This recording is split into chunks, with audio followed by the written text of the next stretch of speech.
হাগা বনু চিকেন দেখো, চিকেন সবাইয়ের বাড়িতে আসে, সবাই ধোয়ার নিয়ম আলাদা আলাদা। আর আমার বর আবার অন্য কারোর বাড়ির চিকেন খেতে পারে না, কেননা ওকে একটা যেন এঁষ্টুনি গন্ধ আর যেন একটু কেমন কেমন লাগে, গন্ধ লাগে। তো আমি এই যেইভাবে চিকেন ধুই সেইভাবে তোমাদেরকে আমি বলছি, তোমরা কি এইভাবে দাও? আমাকে একবার জানাবে।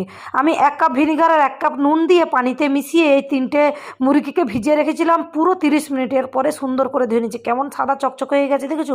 এতে কোনো গন্ধ নেই, এত দারুণভাবে ধোয়া না। তোমরা একবার এইভাবে ধুয়ে দেখবে, এত ভালো লাগবে। আর আমার বর 3টে দেখো আস্ত মুরগি এনে দিয়েছে, বলে 3টে মুরগির তন্দুরি কর, বন্ধুর বাড়ি গিফট করবে আর বন্ধুকে দেবে বলে। আমি বলি ঠিক আছে, তাহলে আমি করে দেবো, কোনো অসুবিধা নেই।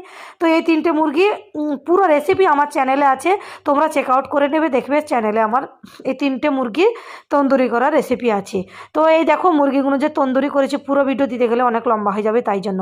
তো একটা একটা করে আমি সিলভার ফয়েল পেপারে প্যাকিং করে নেবো, কেননা বন্ধুর বাড়ি দিচ্ছি, একটু সুন্দরভাবে দিতে হবে। আর এতে কেন গরমও থাকবে অনেকক্ষণ, লং টাইম।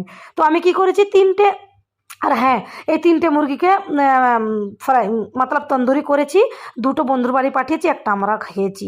আর এত দারুণ, এত স্বাদিষ্ট, এত টেস্ট হয়েছে না, তোমাদেরকে কি বলবো, এত দারুণ হয়েছে। আর হ্যাঁ বন্ধু, কাল না আমার মা উমরায় গেছে, আমার মা বাবা আর আমার বড় আব্বু, আমার বড় মামি, কিন্তু এদের সবাইয়ের জন্য তোমরা একটু দোয়া করে, এদের উমরা যেন কবুল হয়ে যায়। আর আমার মা উমরায় গেছে, আমার মায়ের 10 বছরের স্বপ্ন পূরণ হলো। তো আজকে ভিডিওটা কেমন হয়েছে তোমরা অবশ্যই জানাবে, জানো।